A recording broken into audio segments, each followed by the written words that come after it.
Aujourd'hui, nous nous penchons sur une expérience troublante d'exploration urbaine dans des backrooms mystérieux et angoissants. C'est un témoignage de Thomas L. Je m'appelle Thomas L, j'ai 27 ans et je suis passionné par l'urbex, exploration urbaine et les histoires effrayantes.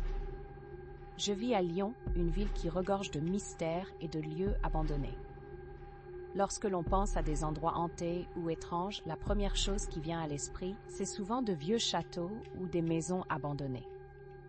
Mais la nuit où j'ai découvert les backrooms, je me suis rendu compte que parfois, l'horreur peut se trouver à quelques pas de chez soi, cachée derrière un banal mur. C'était un soir de printemps, il y a environ un an. J'étais avec quelques amis dans une ancienne usine désaffectée à Caluire-et-Cuire, juste de l'autre côté du Rhône. Nous avions toujours été fascinés par les histoires d'endroits oubliés, et cet ancien site industriel promettait d'être un terrain de jeu idéal. Nous avons commencé notre exploration en empruntant un chemin obscur qui menait à l'arrière de l'usine.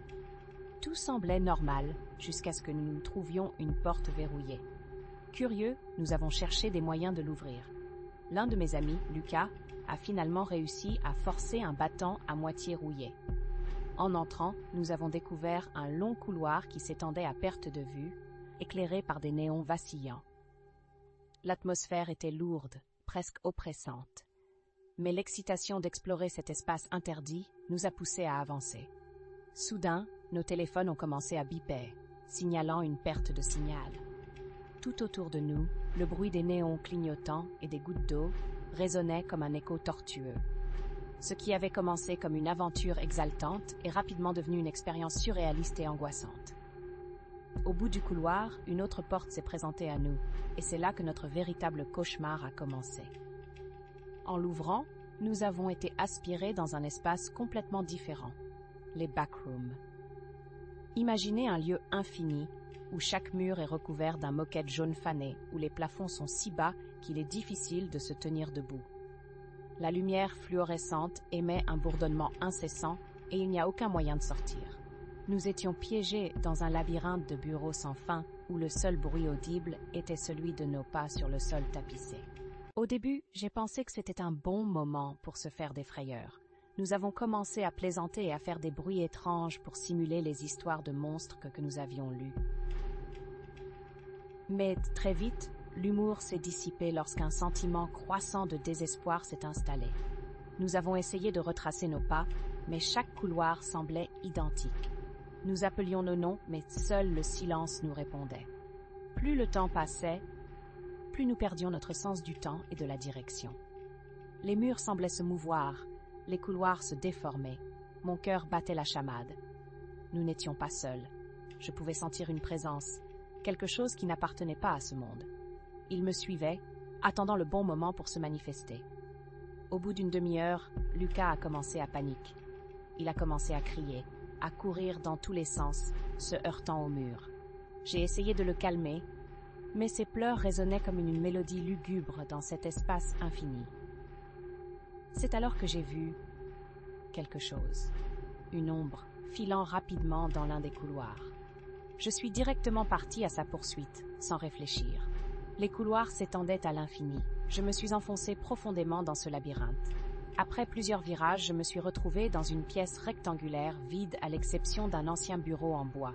Sur ce bureau, il y avait un carnet, usé par le temps. Je l'ai ouvert, découvrant des notes d'une autre personne qui affirmait avoir été piégée ici, écrivant sur des rituels pour sortir, mais aussi sur une entité qui rôdait dans ces lieux, la décrivant comme un être innocent qui devient violent si on l'approche. En relisant ces mots, une vague de frissons m'a parcouru le dos. Était-ce un piège? J'ai décidé de refuser de sombrer dans la terreur. J'ai pris une grande inspiration et j'ai commencé à murmurer des mots de confiance, me répétant que j'allais sortir de cet endroit. J'ai couru à travers les couloirs, cherchant désespérément une issue.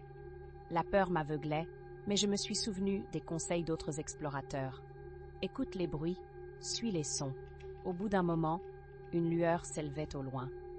J'ai couru vers elle, battant mon cœur comme un tambour.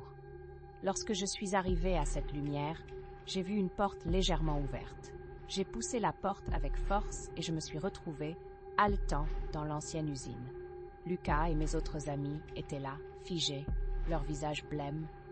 J'étais en vie, mais déterminée à ne jamais revenir ici. Les backrooms ne sont pas qu'un mythe, elles existent. Alors que nous quittions l'usine, je me suis retournée une dernière fois pour voir si cela n'était qu'un cauchemar. Mais j'ai vu cette silhouette, je n'oublierai jamais ce que j'ai ressenti ce jour-là, l'angoisse, la solitude et le frottement de cette présence indescriptible. Nous n'avons jamais parlé de notre expérience, mais dans nos yeux, nous savions que nous avions frôlé quelque chose de bien plus grand que nous. Les backrooms nous avaient testés, mais je suis revenue. Pourtant, je suis toujours hantée par la peur d'y retourner. Une peur qui se transforme peu à peu en curiosité. L'urbex, après tout, n'est pas seulement une passion, c'est aussi une porte vers d'insondables réalités.